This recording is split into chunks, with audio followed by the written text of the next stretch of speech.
로마 이전 세상에는 큰 제국이 여럿 있었다.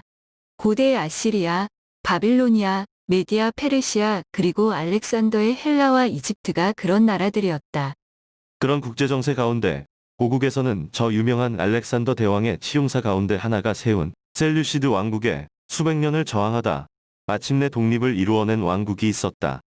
독립의 실타래는 의외의 장소에서 시작되었다. 고령으로 인해 은퇴하고 있던 마티아스라는 대제사장이 있었다. 어느 날 그에게 셀류시드가 보낸 총독이 돼지고기를 제물로 바치는데 앞장서라고 주문해 왔다. 주이시들은 결코 그런 일을 하지 않았다. 마티아스 제사장은 은퇴를 이유로 수차례 거절의 뜻을 보냈다. 총독은 막무가내였다. 그래도 마티아스가 나서지 않자 군대를 동원하여 제사장을 잡아가려고 했다. 막무가내인 총독의 군대에게 존경받는 제사장이 끌려가자 성난 군중들이 모여들었다. 총독은 눈을 부라리며 제사장에게 제사의식을 집행하라고 윽박질렀다. 왕의 명령이라고 했다. 그래도 꿈쩍하지 않는 제사장에게 총독은 칼을 들이대려 했다. 그때 일이 벌어졌다. 삼삼오오 모여든 사람들의 긴장 어린 눈동자를 확인한 마티아스 제사장은 용기를 내어 큰 소리로 거부의 뜻을 나타내며 총독의 칼을 빼앗으려 했다. 칼을 뺏기지 않으려던 총독이 실수로 자기 가슴을 찔렀다. 총독이 거꾸러졌다.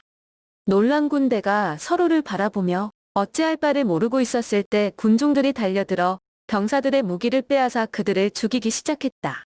이후 독립을 향한 저항은 유언의 불길처럼 번져갔다. 마티아스의 아들들은 기다렸다는 듯 아버지의 뒤를 따랐다. 그들은 자신들에게 익숙한 지형지세를 이용하는 게릴라전을 펼쳐 이국 땅에 주둔 중인 셀류시드 병사들을 6년여에 걸쳐 괴롭혔다. 때마침 북방민족들 역시 거칠게 저항운동을 펼치는 통에 셀류시드 왕국은 마티아스 가문이 팔레스타인을 통치하는 자치권을 허락했다. 하지만 세금은 꼬박꼬박 받아갔다. 자치권만으로는 힘을 규합하기 힘들다는 것을 안 마티아스의 아들들은 형제들이 대를 이어 끝없이 저항했다. 결국 로마의 영향권이 강해지며 격변한 국제정세 아래 셀류시드 왕국은 세금 징수권을 완전히 포기한다는 조서를 내렸다.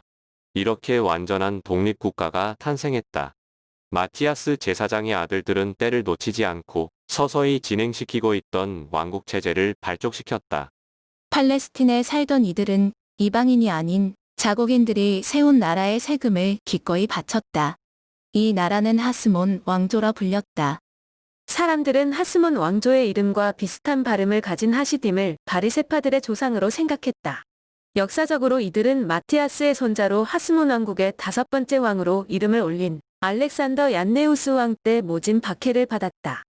더구나 바리새파들은 판단착오를 일으켜 자신들을 박해하는 주이시 왕국을 벌해달라고 당시 망해가던 셀류시드 왕국의 힘을 빌리려 했다.